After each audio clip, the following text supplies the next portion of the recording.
Roll sound, Scene 29, shot 3, take 1. Action.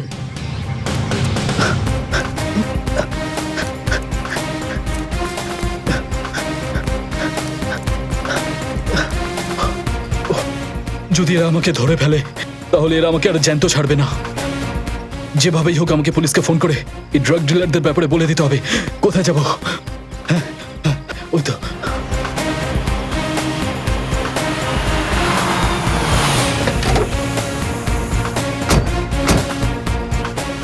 ওই যে আরে ভাই ডায়লগটা বল। এই ডায়লগ কেন বলছে না? কি হয়েছে ওর? তুমি ওকে রিহার্সাল করিয়েছিলে?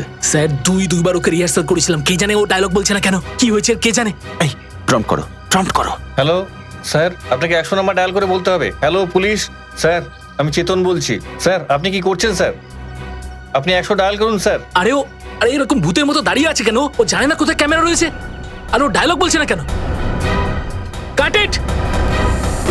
আরে যা গিয়ে ওকে বল, ওখানে সঙ্গে মতো দাঁড়িয়ে আছে কেন? অত আরে যা গিয়ে ওকে বল ডায়লগ বলার জন্য।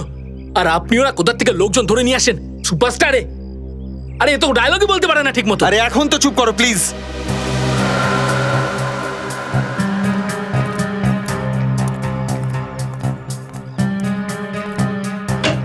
স্যার আপনি ডায়ালগ বলছেন না কেন স্যার? স্যার স্যার কি হলো কি হলো কি হলো sir? Sir sir sir sir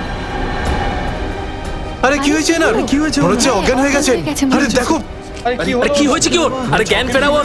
আরে কেউ জল টল দাও ওকে। অজ্ঞান হয়ে গেছেন। আরে একটু জল আনো কেউ। আরে এই ফিল্মটায় আমার কোটি টাকা ঢুকে রয়েছে, আমি পুরো বরবাদ হয়ে যাব। আরে এর জ্ঞানটা ফেরাও। স্যার উঠুন স্যার। কি হলো আপনার স্যার? একটা কাজ করো, ডক্টরকে ফোন করো, কেউ একজন ফোনটা করো। স্যার রৌনক স্যার তো মারা গেছেন স্যার। হ্যাঁ স্যার। আরে ও মারা গেল কি করে? আরে বন্ধ ভূতের ভিতরে কেউ মারা যেতে পারে নাকি? আরে একটু আগে তো ঠিক মতো ডায়লগ বলছিল। আমার মনে হচ্ছে নিশ্চয়ই ওকে কেউ খুন করেছে। আমি এক্ষুনি সিআইডি কে ফোন করছি। Hello hello CID.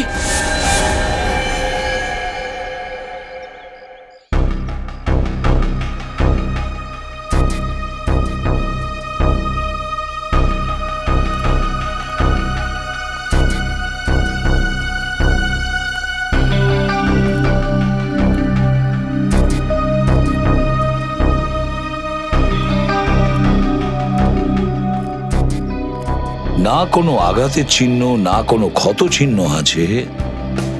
রক্তের কোনো ছিটে ফোঁটাও দেখতে পাচ্ছি না এখানে। তারপরেও এর মৃত্যু হয়েছে কিভাবে?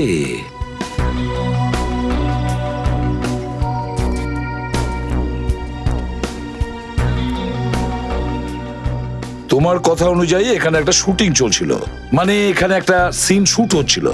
ওই সিনে রনক ওখান থেকে দৌড়ে আসে আর এই টেলিফোন বুথে ঢোকে, আর তারপরে ওখানে দাঁড়িয়ে দাঁড়িয়ে মারা যায়। হ্যাঁ স্যার, আমার বারবার ডায়ালগ প্রম্পট করার পরেও ওখান থেকে কোনো রেসপন্স আসছিল না স্যার। তারপর আমি টেলিফোন বুথের দরজাটা খুলি, তখন স্যার আমার উপরেই পড়ে যান। একটা কথা বলো, যখন রনক ওখান থেকে দৌড়ে আসে এই ফোন বুথে যাওয়ার জন্য, তখন কি তোমাদের কারোর মনে হয়েছে যে হয়তো রনকের কিছু লেগেছে বা আঘাত লেগেছে, কেউ হয়তো মেরেছে যার কারণে ওর মৃত্যু হয়েছে এখানে ফোন বুথে? না স্যার, শুটিং এ কোনো আঘাত পাইনি। ফোন বুথের ভিতরে কি কিছু ছিল যেটা আপনি আমরা এখানে আসার আগেই মুছে ফেলেছেন? না স্যার, কেউ এখনো পর্যন্ত কোনো জিনিসে হাত দেয়নি। আশ্চর্য ব্যাপার, কেউ কোনো জিনিস ছুঁয়েও দেখেনি, আর না রনকের সঙ্গে এমন কিচ্ছু হয়নি, তারপরেও ওর মৃত্যু হয়েছে কিভাবে? স্যার ও এমনি মারা যায়নি, নিশ্চয়ই ওকে কেউ খুন করেছে স্যার।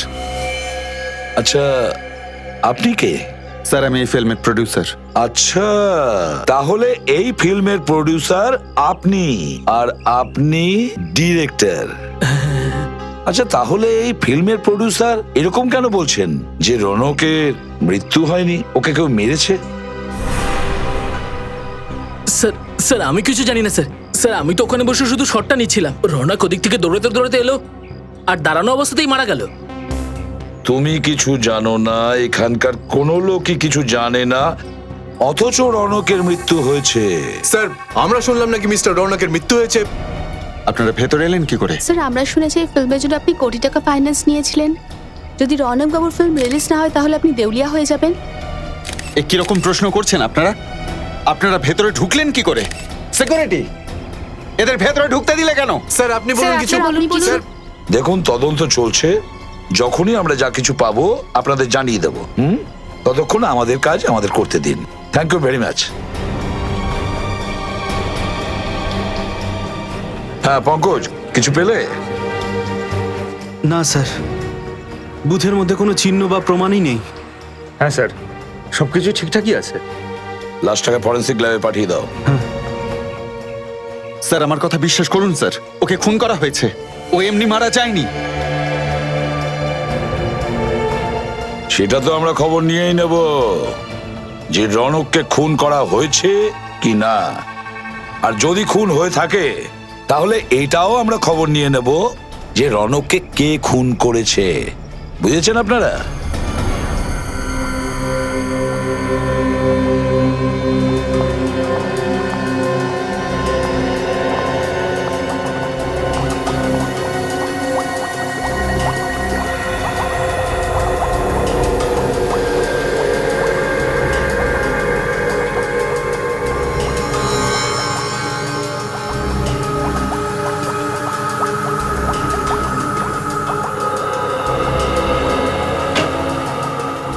ডক্টর সারিকা, ওর মৃত্যুর কারণ জানা গেল?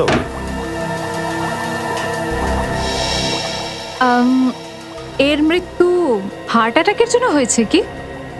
না, তাহলে কি কারণে? ব্রেন হ্যামারেজ, মাথার মধ্যে রক্ত জমে যাওয়ার কারণে হয়েছে। কিন্তু ব্রেন হ্যামারেজ কি করে হলো? এক্স্যাক্টলি, এর মাথায় তো কোনো ক্ষতের চিহ্ন নেই, তার মানে কেউ ওর মাথায় আঘাত করেনি। এটা বলা একটু কঠিন। এর ব্রেনের এক্সটের মধ্যে এই সরু লাইনটা দেখতে পাচ্ছেন আপনি? হ্যাঁ, এটা কি? এটা তো আমিও বোঝার চেষ্টা করছি। এখন ডক্টর সারিকা, আপনিই যখন বুঝতে পারছেন না তখন আমাদের কি বোঝাবেন? রজত, এই মুহূর্তে আমি শুধু এটুকুই বলতে পারি যে রৌনকের খুন মাথায় রক্ত জমে যাওয়ার কারণে হয়েছে। তাহলে আমরা এটাকে কি ভাববো, খুন নাকি স্বাভাবিক মৃত্যু? সঠিকভাবে তো বলতে পারবো না, কিন্তু আমার তো মনে হচ্ছে এটা খুনই হবে। কিছু টেস্ট করার পর আমি এটার ব্যাপারে সালুকা স্যারের সাথে ডিসকাস করব, তারপরেই পুরো ব্যাপারটা বলতে পারবো। ডিরেক্টর বাবু, আমরা তো এটা জানতে পেরেছি যে আপনার সাথে রনকের আদায় কাজ কলাই ছিল। আপনি রনককে আপনার সিনেমাতে হিরো হিসেবে সাইন করাতে চাননি, বরং আপনি অন্য কাউকে সাইন করাতে চেয়েছিলেন। ওই ওই ওই ওই কি, আপনি তো খুব খুশি হয়েছেন নিশ্চয়ই, আপনার পথের কাঁটা সরে গেছে। আপনি পরিষ্কার মিথ্যে কথা বলছেন ম্যাডাম, এটা ঠিক কথা নয়। রনক আমাদের ইন্ডাস্ট্রির সব থেকে বড় স্টার ছিল, আর প্রত্যেক ডিরেক্টর এটাই চাইতো যে ওর সঙ্গে কাজ করে। কিন্তু আমরা যতটুকু জানতে পেরেছি সেই অনুযায়ী তুমি ওর প্রতি প্রচন্ড বিরক্ত ছিলে। কি লুকাচ্ছ আমাদের থেকে? হ্যাঁ হ্যাঁ হ্যাঁ, আমি বিরক্ত ছিলাম। প্রচুর সমস্যা করতো। একে তো লেট করে আসতো, তার উপর আবার তাড়াতাড়ি চলে যেত। আমি এটা খাবো না, সেটা খাবো না, এটা পরবো না, সেটা পরবো না, ইত্যাদি ইত্যাদি। এটা কি তোমার প্রথম ফিল্ম? না ম্যাডাম, এটার আগে আমি একটা দুটো ছোট ফিল্ম করেছি, কিন্তু কিন্তু এত বড় সুপারস্টারের সঙ্গে এটা আমার প্রথম চান্স ছিল ম্যাডাম। আমার কেরিয়ার তো সবে মাত্র শুরু হয়েছিল। আমি এরকম কাজ কি করে করতে পারি? তাহলে কে করতে পারে? হ্যাঁ, কে করতে পারে এই নোংরা কাজটা?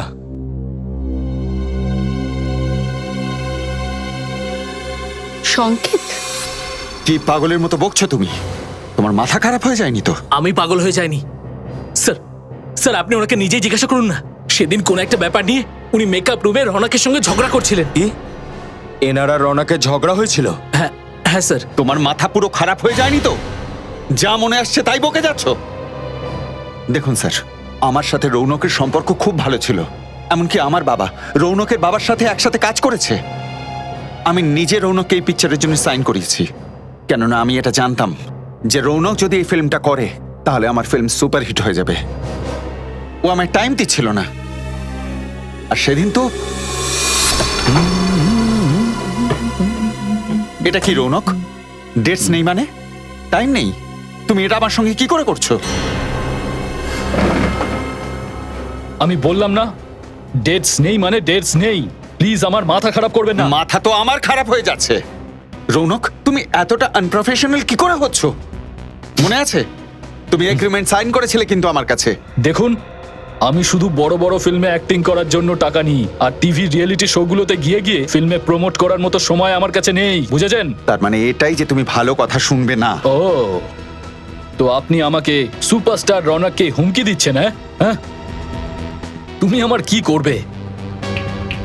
আমার যদি একবার মাথা ঘুরে যায় না তোমার এই ফিল্মটা না, আমি একেবারে মাঝপথে ছেড়েই চলে যাব। তুমি রাস্তায় চলে আসবে, বুঝেছো? রাস্তায় মানে বিপদে ফেলবে আমায়?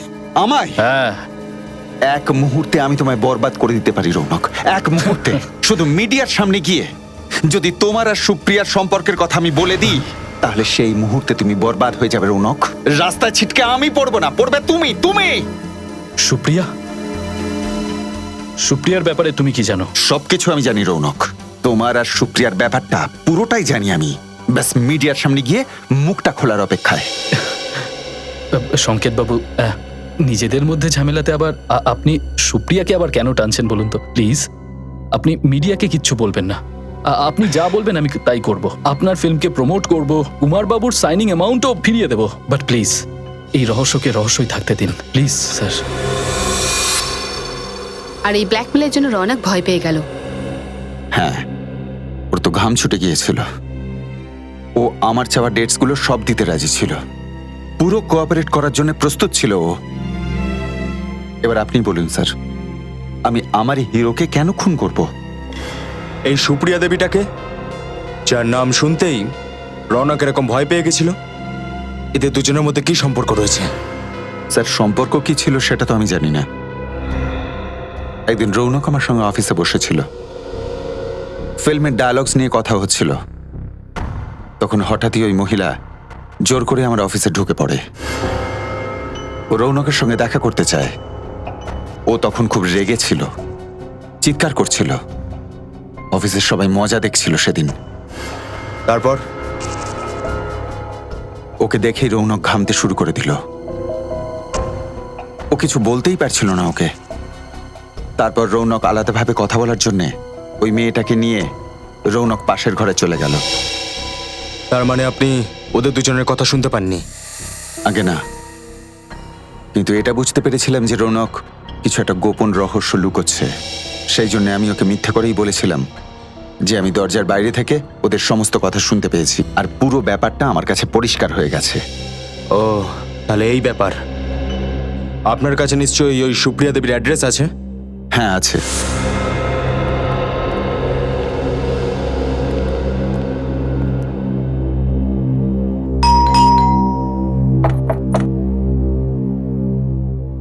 কি ব্যাপার স্যার, অনেকক্ষণ থেকে বেল বাজাচ্ছি কিন্তু কেউ দরজাই খুলছে না। মনে হচ্ছে কেউ বাড়িতে নেই। ঠিক আছে, অনিমন্ত্রিতদের মতো বাড়িতে ঢুকি।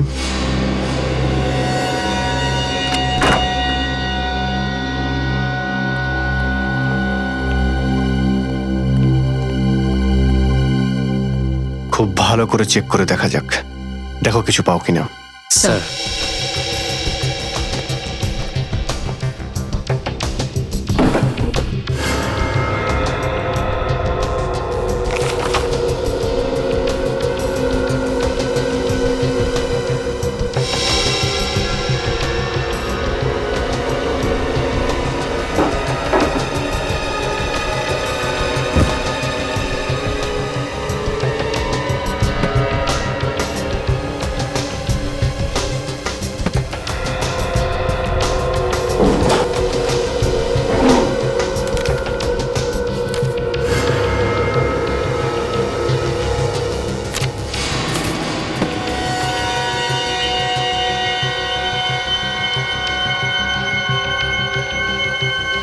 স্যার, এই দেখুন স্যার, রনক আর সুপ্রিয়া দেবীর ফটো ওই ঘরে বইয়ের মধ্যে লুকিয়ে রেখেছিল।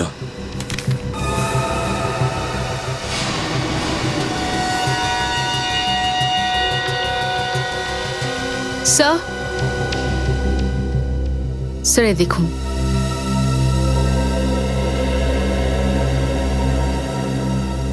মাই গড, তাহলে এই ব্যাপার, ম্যারেজ সার্টিফিকেট।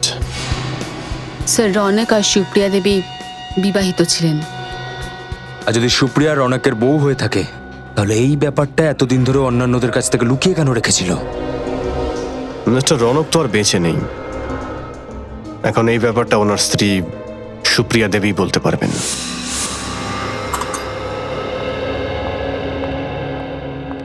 ম্যাম, ইয়েস প্রিয়া।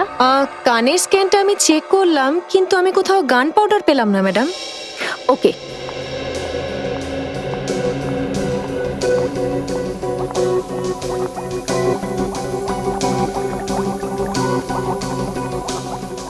তাহলে আমরা এখন যাই?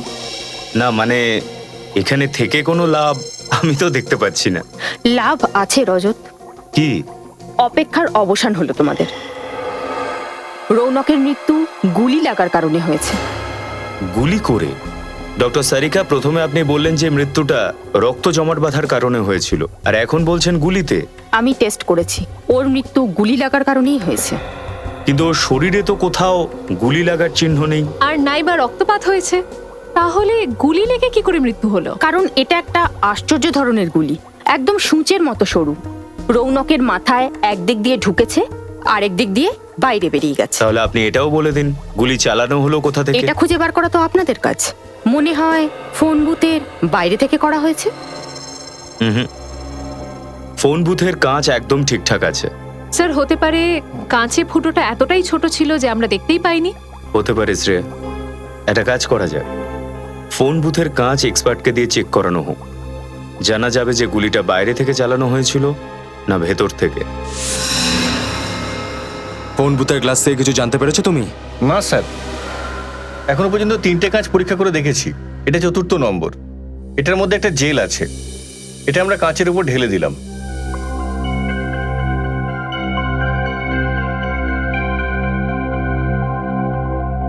এই কাঁচের উপর ছড়িয়ে দেওয়ার পর একে শুকনো কাপড় দিয়ে মুছে দিলাম।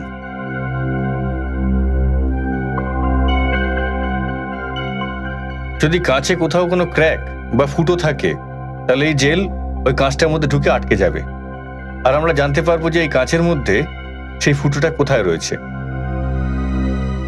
স্যার, টেলিফোন বুথে আমরা ভালোভাবে চেক করেছিলাম, ভেতরে কোনো প্রমাণই পাওয়া যায়নি।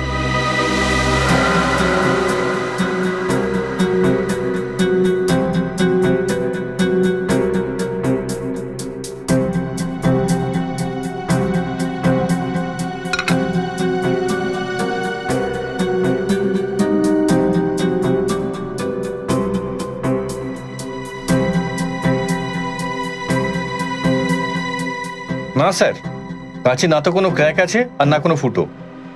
অদ্ভুত ব্যাপার, কিন্তু এটা কি করে হতে পারে? বাইরে থেকে কোনো অস্ত্র বুথের ভেতরে আসেইনি, কিন্তু এই খুনটা আসলে কি করে হলো?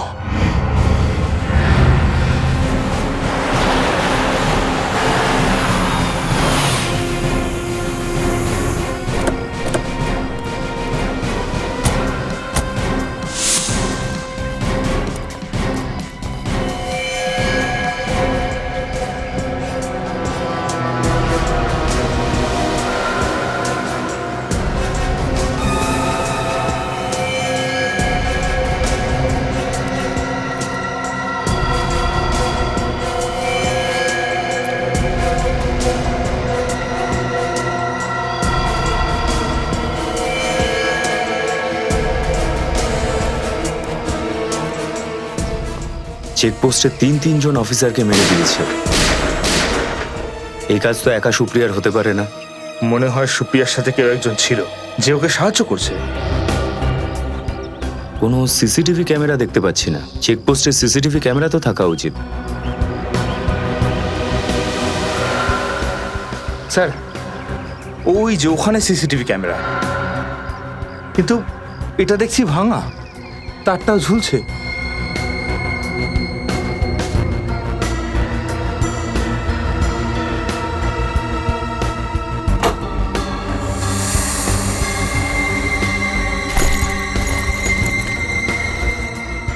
লেডিস ব্যাগ, মনে হচ্ছে এটা সুপ্রিয়ারই।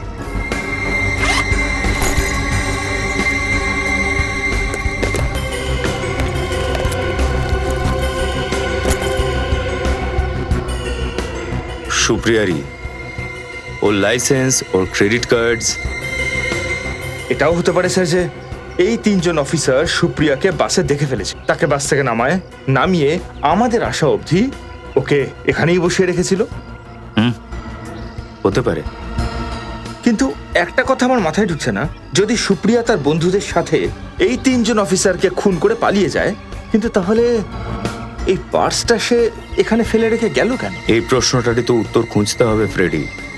কোনো অপরাধী এত বড় প্রমাণ রেখে যাবে কেন? হতে পারে ও আমাদের বিভ্রান্ত করার চেষ্টা করছে।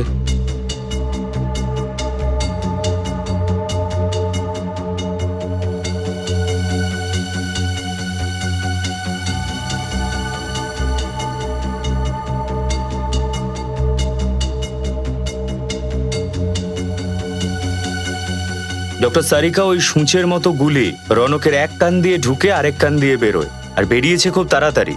বোঝাই যাচ্ছে গুলিটা দূর থেকে চালানো হয়েছে। 1 মিনিট। না রজত, আঘাত দূর থেকে করা হয়নি। তাহলে কোথা থেকে হয়েছে? একদম কাছে থেকে, ফোন বুথের ভেতরে। কিন্তু ডক্টর সারিকা, আমরা পুরো ফোন বুথটা চেক করেছিলাম, কাঁচও তো একদম ঠিকঠাক ছিল। তাহলে ওই গুলিটা এই রিসিভার থেকে বেরোয়নি তো? না শ্রেয়া, রিসিভার থেকে গুলি বেরোয়নি, কারণ রৌনকের ডান কান দিয়ে গুলিটা ঢুকে বাঁ কান দিয়ে বেরিয়ে গিয়েছিল, আর ও রিসিভারটা বাঁ কানে ধরে রেখেছিল। তার মানে সেটা যাই থাকুক, যেটা থেকে গুলিটা বেরিয়েছিল সেটা ডান কানের কাছাকাছি ছিল। হ্যাঁ, আমাদের আবার সেই জায়গায় যেতে হবে যেখানে রনকের লাশ পাওয়া গিয়েছিল।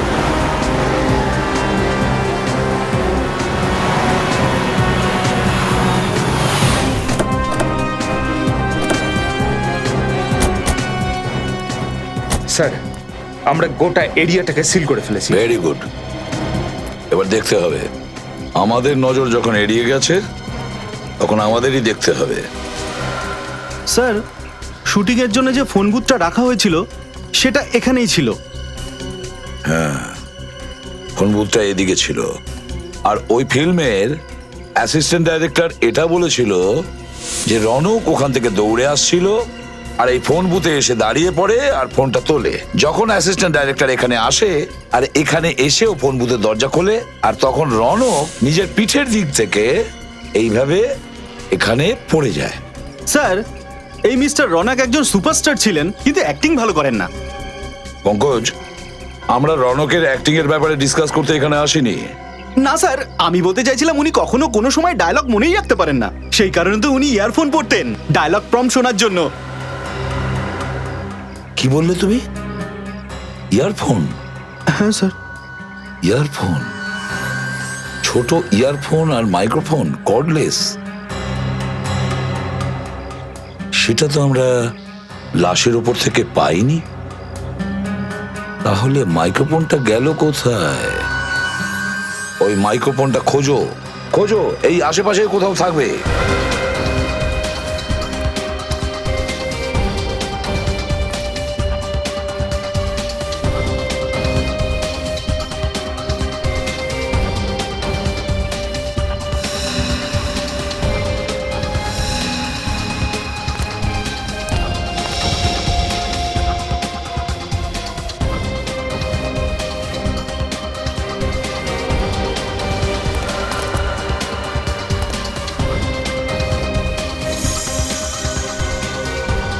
স্যার, হ্যাঁ, এই দেখুন স্যার।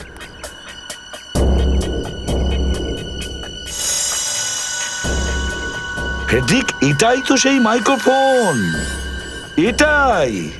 তোলো এটাকে সাবধানে, যত্ন করে।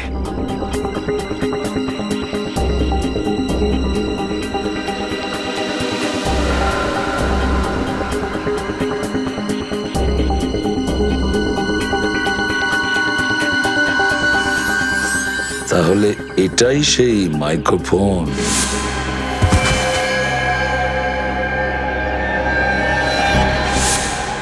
এই দেখো কত ছোট মাইক্রোফোন, এটা কত ছোট। এটা মনে হচ্ছে কোনো গোলমাল আছে এই মাইক্রোফোনে। একটু ম্যাগনিফাইং গ্লাসটা দাও তো।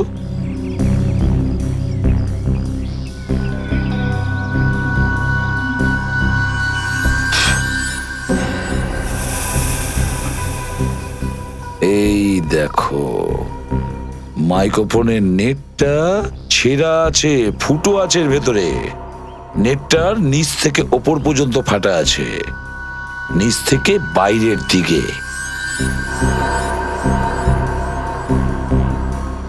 নিচ থেকে বাইরের দিকে ফাটা আছে, তার মানে হলো এই মাইক্রোফোনের ভেতরে এমন কোনো জিনিস ফিট করা ছিল যেটা খুব জোর গতিতে ভেতর থেকে বাইরের দিকে বেরিয়ে আসে।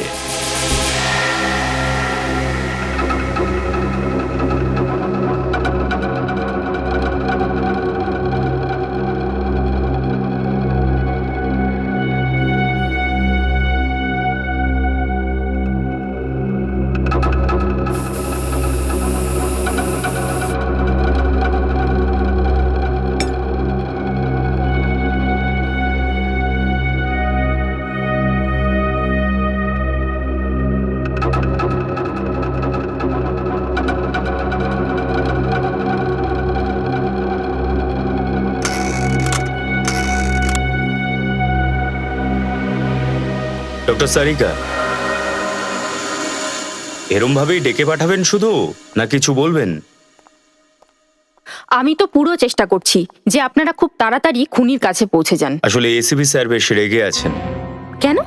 কারণ শুধু খুনি কেন, আমরা এখনো এটা জানতে পারিনি যে খুন হলো কিভাবে। কিন্তু আমি জানতে পেরেছি যে কিভাবে খুন করা হয়েছে। কিভাবে? এই ইয়ারপিসটায় কোনো লোহার জিনিস, পিন বা সূচের মতো জিনিস লাগানো ছিল, যেটা রৌনকের ব্রেনের আর পার হয়ে গিয়েছিল। আপনি এই ব্যাপারটা এত নিশ্চিতভাবে কি করে বলছেন? এই ইয়ারপিসটায় এই ছোট্ট ফুটোটা তো আপনারা দেখতেই পাচ্ছেন। হুম। এই জালি লোহার অংশটা রৌনকের ব্রেনের মধ্যে পাওয়া লোহার অংশের সঙ্গে ম্যাচ করছে। এর মানে ওই জিনিসটা জালির থেকে বেরিয়ে রৌনকের কানের ভেতর দিয়ে ওর মস্তিষ্কে ঢুকে গিয়েছিল। হ্যাঁ, কিন্তু এত শক্তিশালী আঘাতের জন্য এই ইয়ারপিসে কোনো মেশিন, কোনো ট্রিগারিং ডিভাইস তো থাকবে যা ফোর্সের সঙ্গে ওই পিনটাকে বাইরে ঠেলে দিয়েছিল। না, এতে এরকম কোনো ট্রিগার নেই। এই ইয়ারপিসটা আমি খুব ভালোভাবে চেক করেছি। তাহলে ওই পিনটা দিয়ে আঘাত করা হলো কি করে? ওই পিনটা নিজের থেকে তো বেরোয়নি নিশ্চয়ই। এটা জানা যাবে, ব্যাস আমাকে একটু সময় দাও। ততক্ষণ আমাদের সেই লোকটার খোঁজ করতে হবে যে এই বিশেষ ধরনের ইয়ারপিস বানিয়েছিল। এই প্রম্পটারটাকে ভালো করে দেখুন, এটা কি আপনাদের এখানকার? হ্যাঁ, এটা তো আমাদের এখানেরই, কিন্তু আপনারা পেলেন কি করে? এটা তো রৌনকের কাছে ছিল। রৌনকের লাশের কাছ থেকে। কি? আগে হ্যাঁ, এটা দিয়ে রৌনককে খুন করা হয়েছে। স্যার, এটা তো একটা ছোট মাইক্রোফোন। এই ছোট্ট জিনিস দিয়ে কি করে কারোর প্রাণ যেতে পারে?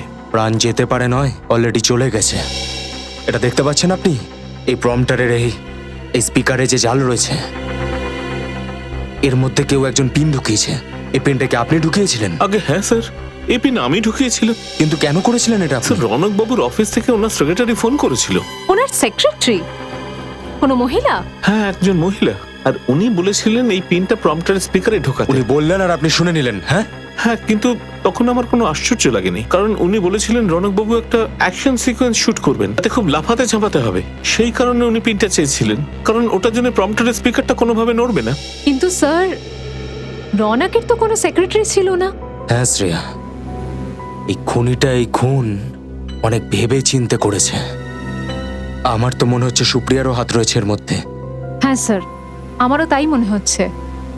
যেভাবে ওই সিকিউরিটি অফিসারটাকে মেরে ওই চেকপোস্ট থেকে পালিয়েছিল, তার থেকে তো মনে হচ্ছে যে আরো লোকের মধ্যে যুক্ত রয়েছে। যত তাড়াতাড়ি সম্ভব ওকে আমাদের ধরতেই হবে, যত তাড়াতাড়ি সম্ভব।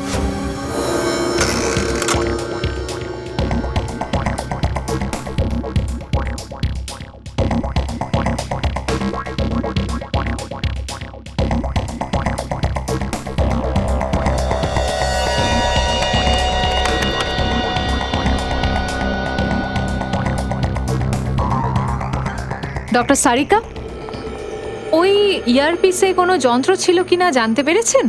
না শ্রেয়া, যন্ত্র ইয়ারপিসে নয়, বরং ফোনের রিসিভারে ছিল।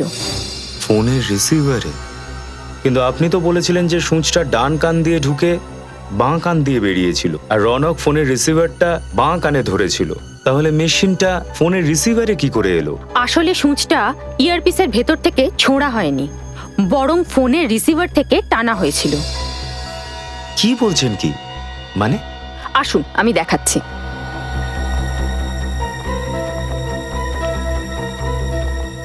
এই দেখুন, এইটা হলো সেই সূঁচ যেটা দিয়ে রৌনকের মৃত্যু হয়েছিল। ম্যাগনেটে আটকে আর রয়েছে। এই ম্যাগনেটের কারণে এই সূঁচটা ডান কান দিয়ে ঢুকে বাঁ কান দিয়ে বেরিয়ে আসে। একদম তাই। আর এই ম্যাগনেট কোনো সাধারণ ম্যাগনেট নয়, এটা একটা বিশেষ ধরনের ম্যাগনেট যেটাকে নিওডাইনিয়াম ম্যাগনেট বলে। এর চৌম্বক শক্তি একটা সাধারণ ম্যাগনেটের থেকে 10 গুণ বেশি হয়।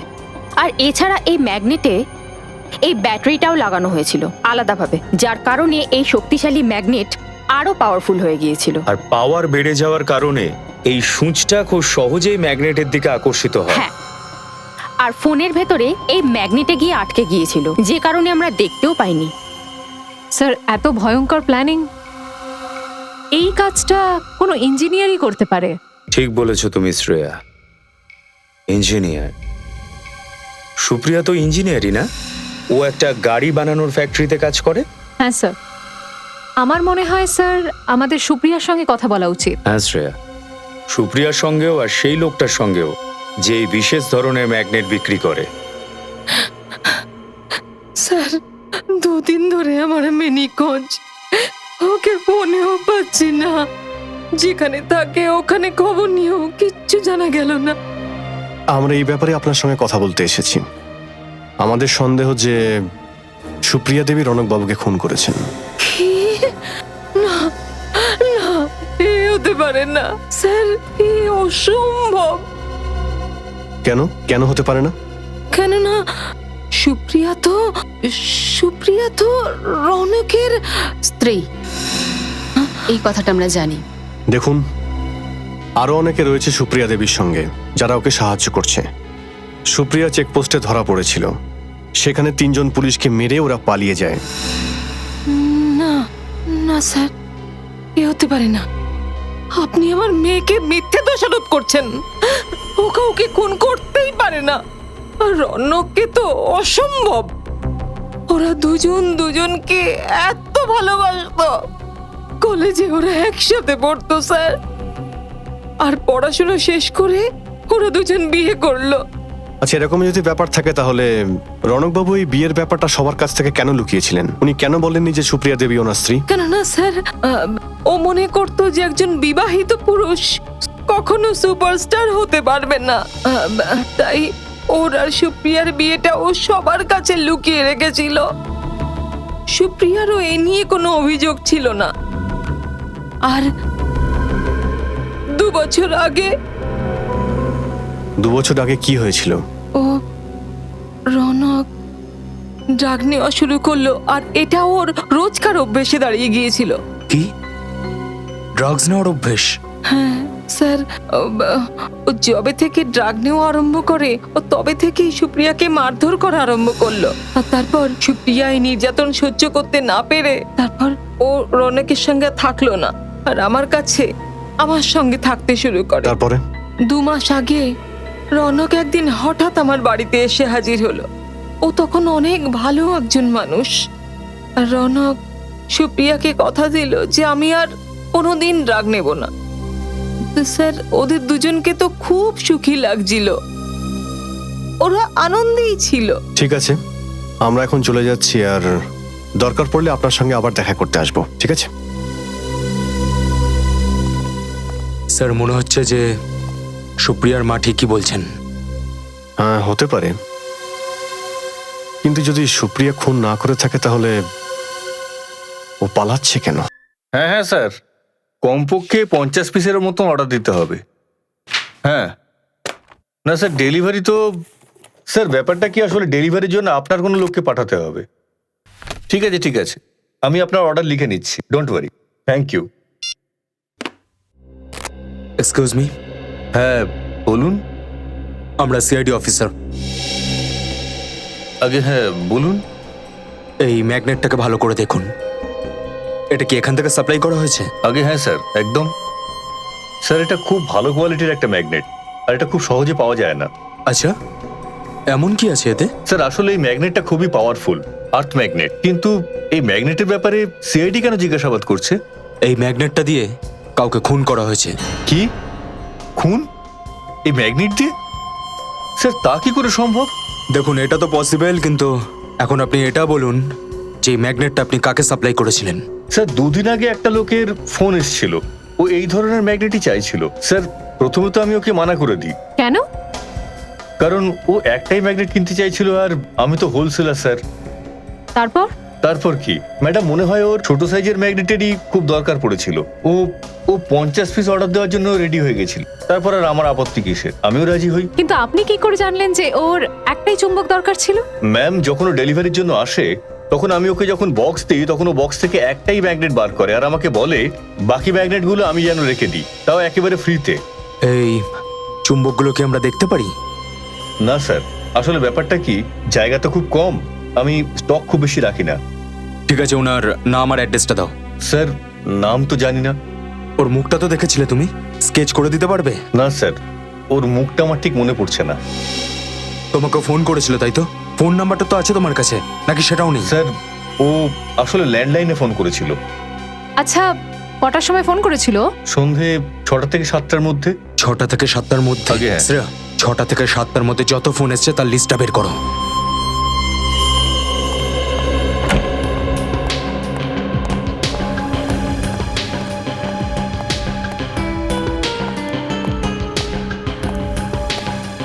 স্যার, আমি ওই ম্যাগনেট সাপ্লাইয়ের সমস্ত কল চেক করেছি। এই সিডিটায় সমস্ত নাম্বার আছে যেটা থেকে ওর কাছে ফোন এসেছিল সেই দিন সন্ধেবেলা। এটা সত্যিই ভালো। এবার আমরা খুনির কাছে খুব তাড়াতাড়ি পৌঁছে যাব। একটা কাজ করো শ্রেয়া, সিডিটাকে সিস্টেমে রান করে দেখো, এই কেসের সাথে যুক্ত কোনো নাম্বার আছে নাকি দেখো। Sir,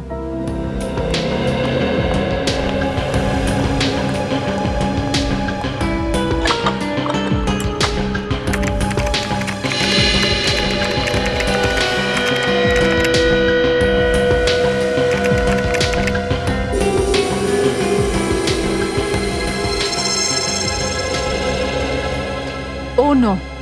sir? হ্যাঁ শ্রেয়া, কার নাম্বার? স্যার, সেদিন সন্ধে 6টা থেকে 7টার মধ্যে এই ল্যান্ডলাইন থেকে ফোন করা হয়েছিল।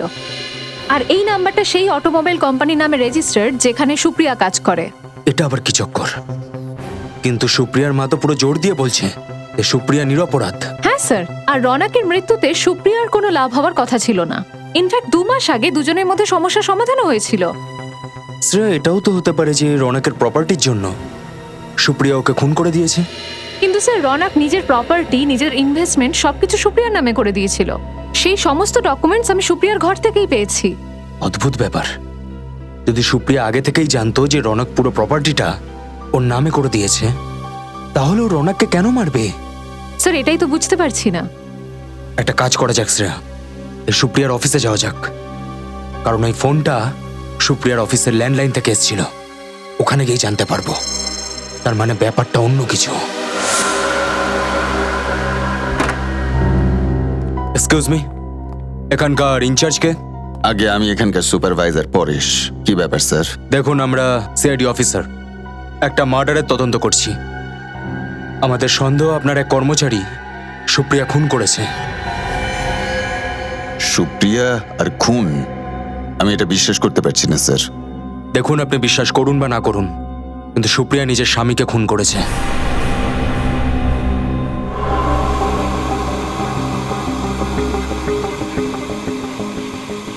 স্যার, এই টিভিটা 2 দিন ধরে খারাপ হয়ে গেছে, একেবারেই ছবি আসছে না। আমাদের কপাল ভালো যে 2 দিন ধরে আমাদের মালিক মিস্টার শেখর এখানে আসছেন না। এর মানে হচ্ছে যে এই টিভিটা আপনাদের 2 দিন ধরে খারাপ? হ্যাঁ আগে হ্যাঁ স্যার, আমার মনে আছে যে ছোটবেলায় টিভির সামনে যদি আমরা চুম্বক রাখতাম, আমি বলতে চাইছি ম্যাগনেট, তাহলে তার ইমেজটা নষ্ট হয়ে যেত, কিছু দেখতে পেতাম না। হ্যাঁ স্যার, কোথাও এই টিভির কাছেই। মনে তো তাই হচ্ছে।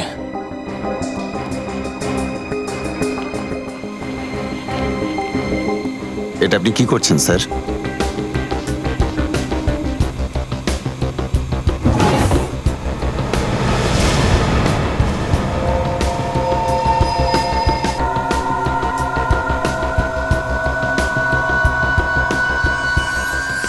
স্যার, এই ম্যাগনেটগুলোর সাইজ একদম সেরকমই যেমনটা আমরা ওই ফোনের রিসিভারে পেয়েছিলাম।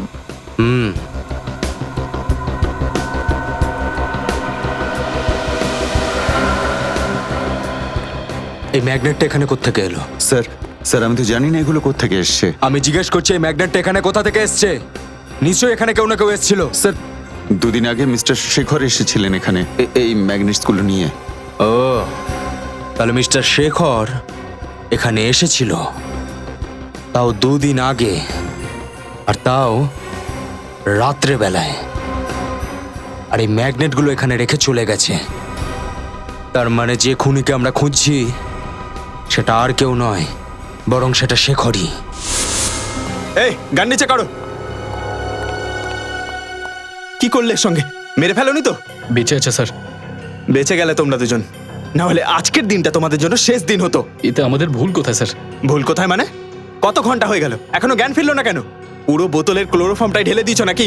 না বস, চেকপোস্টে যখন কনস্টেবলের উপর গুলি চললো তো পালাচ্ছিল, ধরবার চেষ্টা করতেই হাতে কামড়ে দিল, আর সেই কারণেই বেশি ক্লোরোফর্ম দিয়ে ফেলেছি। কত কথা বলিস তুই, এবার চুপ কর আর তাড়াতাড়ি জল নিয়ে এসে এর মুখে ছেটা। হ্যাঁ বস।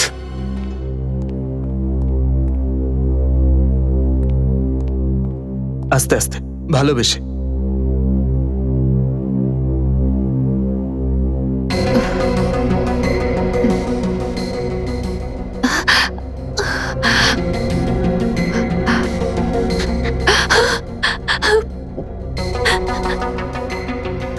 শেখর, জ্ঞান ফিরতে চিনে নিলে? ঠিকই বলেছো তুমি, এতদিনে তোমায় আমি চিনতে পারলাম। কি করব বলো, আমি বাধ্য ছিলাম। ওই যে বলে না, ভালোবাসার যুদ্ধে সবকিছু ঠিক। আমায় ক্ষমা করে দিও প্লিজ।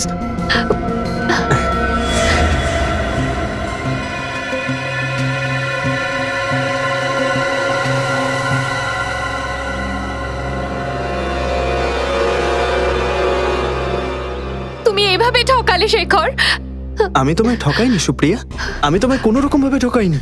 আমি তো তোমাকে পাগলের মতো ভালোবাসতাম। এটা কিরকম ভালোবাসা তোমার? প্রথমে তুমি রৌনককে মেরে দিলে আর এখন আমায়। ও, তাহলে এটা হচ্ছে শেখর। এই সুপ্রিয়াকে কিডন্যাপ করে রেখেছে। স্যার, ওদের কাছে কিন্তু বন্দুক আছে। যদি আমরা সোজা বাড়ির ভেতরে ঢুকে যাই তাহলে সুপ্রিয়ার প্রাণীর ঝুঁকি হতে পারে। একটা কাজ করা যাক, যে ম্যাগনেটের ব্যবহার এই শেখর করেছিল রনককে মারার জন্য, সেই ম্যাগনেটের ব্যবহার আমরাও করব। সেটা কিভাবে স্যার? মনে আছে তোমার শ্রেয়া, ডক্টর সারিকা কি বলেছিল? যে এই চুম্বকে যদি ইলেকট্রিক ব্যবহার করো তাহলে এটা শক্তি আরো বেড়ে যায়। শুধু আমাদের একটা ইলেকট্রিক্যাল ওয়্যারের দরকার রয়েছে। আশেপাশে দেখতে হবে, চলো।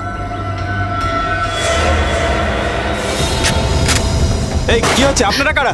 দাঁড়াও। কি হচ্ছে সব? আপনারা কারা? সিআইডি।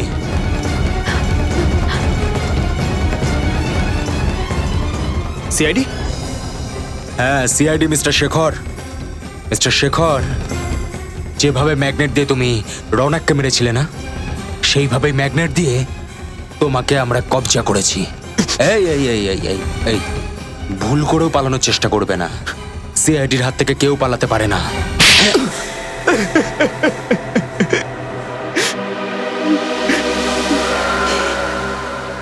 আমি সুপ্রিয়াকে পাগলের মতো ভালোবাসতাম, কিন্তু যখন আমার সাথে বিয়ের প্রস্তাব প্রত্যাখ্যান করলো আমার খুব রাগ হয়েছিল। কিন্তু সুপ্রিয়া তো বিবাহিতা ছিল, তাই না? ওর রৌনকের সাথে বিয়ে হয়ে গেছিল। আমি সব জানতাম, কিন্তু সুপ্রিয়াকে আমি 2 বছর কান্নাকাটি করতে দেখেছি। জীবনের প্রতি ওর প্রেম ছিল না। তখন আমি ওকে সামলাই। ও তো নিজের ড্রাগ অ্যাডিক্ট বরকে ডিভোর্সও দিতে চেয়েছিল। তারপর আমাদের দুজনের বিয়ে করার কথা ছিল, কিন্তু কিন্তু হঠাৎ করে একদিন হঠাৎ করে রৌনক নিজের ড্রাগ নেওয়ার অভ্যেসটা ছেড়ে দিল। ও শুধরে গেছিল, আর নিজের ওয়াইফকে ফেরত পাওয়ার জন্যও, নিজের বিয়ের ঘোষণা করার জন্য রাজি হয়ে গেছিল। সুপ্রিয়া রৌনককে ক্ষমা করে দেয় আর ওর কাছে ফিরে যায়। আমার ভালোবাসা আর উপকারও ভুলে যায়। আমি অনেক মিনতি করি, সুপ্রিয়াকে পাওয়ার সম্পূর্ণ চেষ্টা করি, কিন্তু ও আমাকে বলল যে রৌনককে খুব ভালোবাসে আর ওকে ছেড়ে আমার কাছে কোনোদিন আসবে না। সেজন্য তুমি রৌনককে খুন করে দিলে। আর সুপ্রিয়াকে বিয়ে করার সমস্ত প্ল্যান করলে। যদি তুমি সুপ্রিয়াকে ভালোবাসতে, ওকে বিশ্বাস করতে, তাহলে রৌনকের খুনের অপবাদে ওকে ফাঁসালে কেন? কারণ আমার মনে হয়েছিল যে টোল প্লাজার অফিসারের খুন হওয়ার পরে সিআইডি ভাববে যে আসল খুনি সুপ্রিয়াই। আমি সুপ্রিয়াকে আইনের হাত থেকে বাঁচাতাম, আর তারপর সুপ্রিয়ারও মনে হতো যে জেল যাওয়ার থেকে ভালো ও আমার সঙ্গেই থেকে যাবে, আর তারপর সারা জীবনও আমার প্রতি কৃতজ্ঞতার খাতিরে থেকে যাবে। লজ্জা হওয়া উচিত তোমার। সত্যিকারের ভালোবাসা সেটা হয় যেখানে লোক একে অন্যের জন্য প্রতিদান দেয়, কিন্তু তুমি সুপ্রিয়াকে পাওয়ার জন্যে ওর স্বামীকে খুন করে দিলে, আর আইন এই অপরাধের জন্যে তোমাকে শুধুমাত্র ফাঁসিই দেবে।